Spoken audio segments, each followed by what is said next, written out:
Jurassic World Dominion. Right, so I went to go see it last Friday. Went to go see it opening night here in the UK. Popped myself down to Cineworld with the missus. She was absolutely banging on about this, and she was really looking forward to it. And to be fair, I was. Okay, so going into Jurassic World, thinking, yeah, we've got this epic conclusion. Surely it can't be as bad as Fallen Kingdom. And by God, it's the worst of the lot. It really, really is. I would even say Jurassic Park 3 is a lot better than what we got in Dominion. So I'm going to give you a brief history. I'm going to just do a brief overview of my thoughts and feelings on the Jurassic Park series. So starting off with the first one. First one's an absolute classic by Spielberg back in 1993. Still, CGI still stands up today. I think anyone on YouTube or anyone who talks about that film will still say the CGI stands up until today, and rivals some of the films that we've got out today in cinemas. And obviously you can see behind me some artwork that I've got of the original film done by various artists and whatnot. Some absolutely stellar pieces there. And then moving on to The Lost World. I love The Lost World. There seems to be a gripe with it that The Lost World isn't as good as the first one. Well, none of them are going to be as good as the first one. So I don't see why The Lost World gets all that hate. Bit of a weird one, I'd say, just because, I don't know, I think it's the one when I was little. I always found myself, it seemed to be the longest film in the world, The Lost World. But anyway, Lost World and then Jurassic Park 3. I think Jurassic Park 3, other than the first one, it's the one I've seen the most. Just because my dad actually managed to get it on a pirate copy on VHS way back in the day. And me and my brother watched Jurassic Park 3 so much. But main thing about the only thing I didn't like about Jurassic Park 3 is that the T-Rex, a T-Rex gets killed by the Spinosaurus. I didn't really like the Spinosaurus in that, but I liked that there was a change of Dinosaur, or main antagonist Dinosaur in that. But I didn't like the way the T-Rex was dealt with in that. I really didn't like it. So that's the original trilogy. And then when Jurassic World came out a few years ago, I was pumped, like actually being able to see this park fully operational, fully open. And again, it seems to be getting a lot of hate. I'm not one of most of my friends and a couple of people I talked to online. There is no love there for Jurassic World, and I can't understand why. Great, just a great time at the cinema, a great film to enjoy. Other than the T-Rex breaking out in the first one, it has my favourite scene in any of these Jurassic movies, which is the tag team of Rexy, Blue, against the Indominus at the end of Jurassic World. I mean, it's probably it's easily in my top 10 scenes of all time. It's definitely a video I should do one time. But that scene is pure filth for total blockbusterness. It's awesome. And then we move on to the total aneurysm I had when I went to go see Fallen Kingdom. Oh, fucking Fallen Kingdom! Don't get me started. That was the worst one.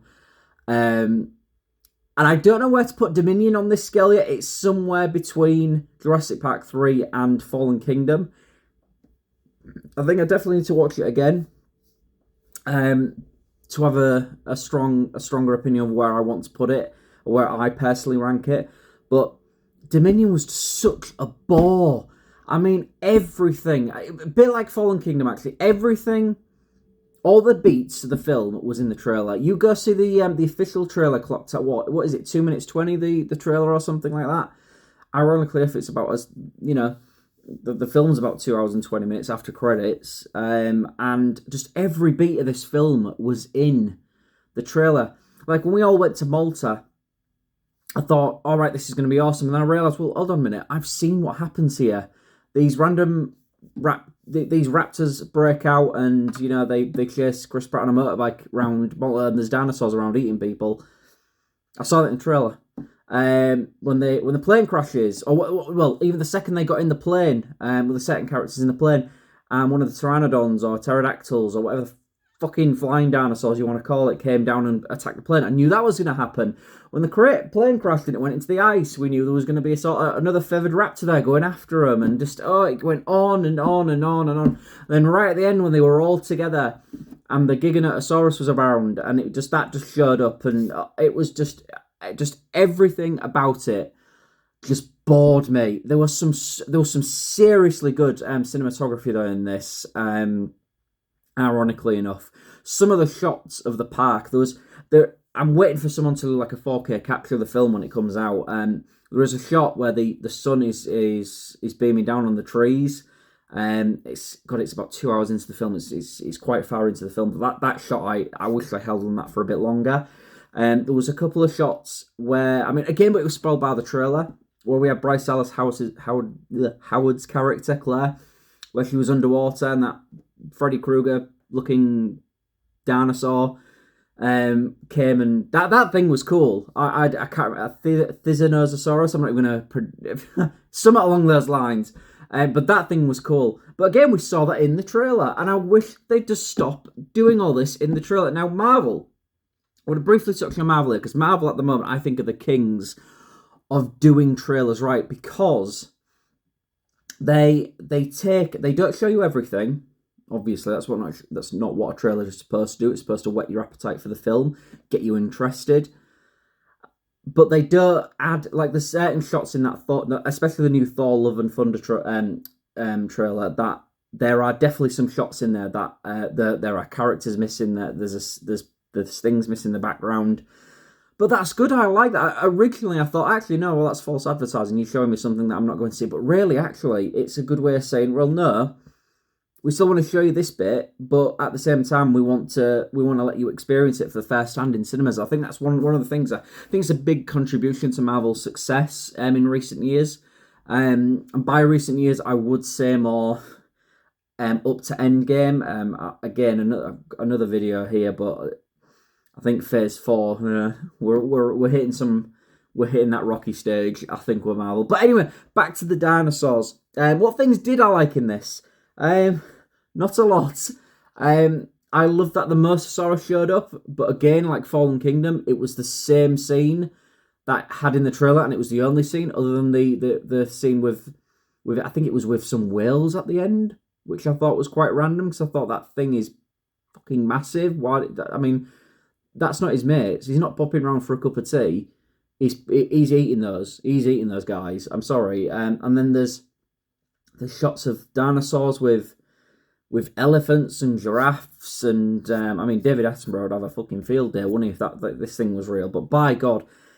And the West, I hated that the prologue that we got given a few months ago wasn't in this film. I thought the opening to this film was incredibly weak, and I thought it would benefited a lot better, and we would have had a great platform to jump off of if we had that prologue with all the dinosaurs in the habitat and everything, which, yeah, I know it's not scientifically accurate, but it's dinosaurs roaming around the earth. Sod off. And then the biggest one for me is having that T-Rex in that cinema park that we saw in the prologue. That was there wasn't enough of T-Rex in this for me, and when it did show up, it felt like we're hitting the same beats as we did in Jurassic World, just way, way, way less cooler and less dramatic. It was the sake of having the Giganotosaurus there for the sake of it. Like, we must have a bigger dinosaur. Well, you didn't have to do that at all. You've got the T-Rex. That's if you played your cards right, you could have gone back to. You could have recaptured those moments of going back to the first two films, The Lost World. Because I'll tell you what, The Lost World and the first Jurassic Park, those T-Rexes are terrifying. I would actually say the T-Rex is more terrifying in The Lost World than the raptors are. I think they swapped around, because in the first one, it was the raptors that were scary, and the T-Rex wasn't. The only thing that scared me is the T-Rex, especially when I was a kid, was when the T-Rex's eye came through, when it looks at Lex in through the car window, when it first breaks out. That always used to terrify me. But in the second one, the fact that there wasn't just one, there was two T-Rexes running around eating everybody, that was scary. And again, there just wasn't enough of that for me. And my biggest gripe ever since, even The Lost World gets it wrong. But I've got a really big problem with these new films and all the films in general, apart from the first one, not getting that T-Rex roar correctly. And I think I've seen Colin Trevorrow come out and say, it's the T-Rex, that was the T-Rex is young then, it's grown up, it's got a more, mature roar. And I don't care. I don't care. You can't tell me, you're bringing back dinosaurs to life, and the raptor noises never really changed. I mean, we've lost some of those sounds from the raptors, which again, I think that's where these new films are missing. There's no ambience. There's no atmosphere to the dinosaurs anymore. It's a case of, oh, yeah, you've seen dinosaurs, they're there. The mystery and the wonder of it has disappeared, which I get might be it's a really difficult thing to capture, but I think Jurassic World captured that. When you saw the T-Rex at the end of Jurassic Park, especially when it first, I know you see it very briefly earlier in the movie, but when it first comes out and Claire stood there, and it has that great shot, and you can hear the legacy music behind you of the Jurassic Park theme going, and right, oh, holy shit, here's the T-Rex. It was a moment. And it was the same with the Mosasaurus. So, you can't tell me they don't know how to do it with new dinosaurs. Yes, that bit was in the trailer, but it still had the same impact in the film than it did in the trailer for me. So, like some of the scenes in Dominion, like the Giganotosaurus at the end, smashing through some window to end the trailer off. I just felt that the film had a lot of very small action scenes, yet you had the whole planet to to elaborate on. I was expecting. I would have loved to have seen. It would have been a nice nod to that film behind me. But it would have been a really awesome scene to have like a quick whether on the water and the Mosasaurus is after them, or we could have done something in maybe, I don't know, we could have done something a bit more with the sky, with those. There was, I mean, some of the opening shots were fantastic, like where we had the pterodactyls or the pteranodons, making a nest on top of the One World Trade Center. And then there was a couple other shots which, I'll be honest, if you've seen Battle of Big Rock, which is another like prelude that came out, I think it came out a year or two ago. It's been out for a while, that thing. But that was some good little Easter eggs in there if you've watched that. It was just things like that which I thought the movie could have expanded upon, but yet we still had to stick with. There's dinosaurs all the way around the world, yet there's still a sanctuary or an enclosed space where they all are, and then our heroes or characters are dropped into the middle of that and have to find their way there, and there's dinosaurs running around. We've seen that, and we've seen that done a lot better. That was Jurassic Park 1, 2, and 3, all over again. We've seen it all before, and again, it's missing that atmosphere, that ambience of it's that charm of seeing the dinosaurs. You could say that was detriment to Spielberg. It's that Spielberg magic, as some people like to call it. I certainly like to call it because there is a charm to some of his films. Not all of his films, some of his films. But this is a one where I don't know, I just feel it suffers from the same differences the latest Star Wars saga did, where we didn't have a director all the way through. I mean, he might have been attached to that. I think he was attached in some form or another to Fallen Kingdom, but he didn't direct it, and there wasn't a complete story through. I thought we could have done a lot better where the new trilogy had the same director all the way through. And like we said with Star Wars, I think that was the problem with Star Wars. I mean, whether you like it or not is a different matter. But the theme of Star Wars, of those last 3 films, of theme and everything was all out the window. And it's why the prequels work. And it's why the original trilogy works. It's the same director, it's the same vision. And yes, the new films, it is still a certain person's vision, but you've had to carry on from that vision, and it's your interpretation of it. But moving back to Dominion, the cast was great. I love seeing Sam Neill again. Sam Neill's one of my favourite actors. Love seeing Laura Dern. Jeff Goldblum, I know, gets on a lot of people's nerves. I don't mind him in small quantities, and this film had the right quantity for Goldblum for me. Enough ums and ahs and, question marks from him was enough for me. Loved Claire. As always, like Bryce Dallas Howard, I think she's a really good actress. I would say she's even better behind a camera than she is in front of it. So her directing chops really show for themselves. We'll touch briefly on Chris Pratt, but I was an advocate of Chris Pratt when he first came in, with his breakout role for Guardians. Loved him, and loved him in Jurassic World. But I swear you can really tell he's fun in this one. That might just be me, but I don't know. It just comes across as flat, boring. Oh, I don't want to be here. I'm here for the paycheck. And is it Dewonga Wise? If I'm saying that correct, I think that's Kayla or Kyla. The newest, some of the new additions there, and yeah, there's some really good new characters there. And I am wondering where Universal are going to take this franchise, because it is done. This story, this arc of all the characters are done. So it's, where do you go from here? Do you leave it 10, 20 years and then we go back to a remake? I mean, as far as I'm concerned, a remake of Jurassic Park is the equivalent to a remake of Jaws, The Exorcist, pick a remake of the original Star Wars. Pick a big film, pick an influential film. You don't remake them, and you can't remake them. There's no point in remaking them. So it's a case of, well, we've got some good characters there that you've left us off with. What about taking, letting someone else come in that isn't Colin Trevorrow, or I think, is it J.A. Bayona? I think that did the previous, did Fallen Kingdom, did the aneurysm there. And taking these characters and doing something completely different, and maybe doing those things like going off into the water. Having one where, let's fast forward 20 years in the future, and these dinosaurs have been able to grow and expand, and let's see a world where us as humans have had to change, day-to-day lives. How easy is it going to be for us to nip on a plane to go on holiday somewhere?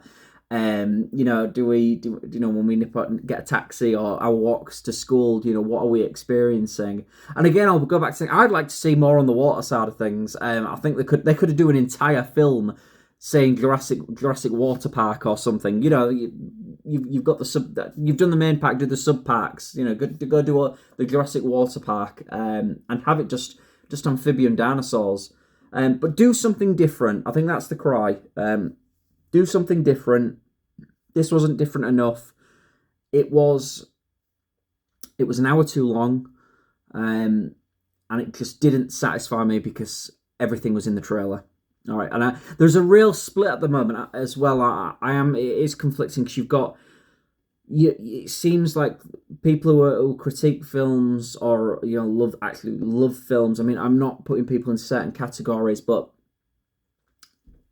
they seem to not like this film as much as like a general movie-going audience just say. So for example, I really didn't like it, but my parents and my fiance, they all absolutely lapped it up. They absolutely loved it. But I hated it. I really didn't like it. And there's a couple of people that I've been talking to, they didn't like it as well. But they've got they're in the same problem, situation as me, where their family loves it. They've got people that absolutely love this film and think it's the blockbuster of the year. Yet for me, it just falls flat. There is no big, and it goes back to the trailer. Normally I'd say trailers end with this big. It ends with a money shot, doesn't it? Trailers. It goes to the point of, right, you're building up a trailer, you're building up, and all of a sudden, boom, there's the big money shot. This is it. Let's go. And it just didn't have this. It had a dinosaur's head poking through a window. I mean, the spectacle is lost on me. And I think Jurassic World Dominion is definitely lost on me. I am just going to keep rewatching the ones I like, and I encourage you guys to keep watching the ones you like. So you tell me what you like below. You can get me on Twitter. You can get me in the comments down below. What did you think of Jurassic World Dominion? I thought it was a waste of my time. I'd like to know what you think, but we'll see what happens. Because I'm gonna have to sit through this again. I know I am. It's one of the reasons why I left it a few days to do this video, because I couldn't do it straight away. There was too many things to pick apart, and I do think sometimes critics are too quick to jump on that bandwagon of, oh, we must get a review out. I do sometimes like leaving it a few days because you need to let a film simmer sometimes, especially something like this. It's the equivalent now. It'll be the same when Avatar comes out later this year. I'm going to need to see that film 2 or 3 times before I think, right, okay, was that worth it? But we'll get there. We will get there. But thanks for joining me, guys. Comment and everything down below, and I'll see you again soon. Cheers.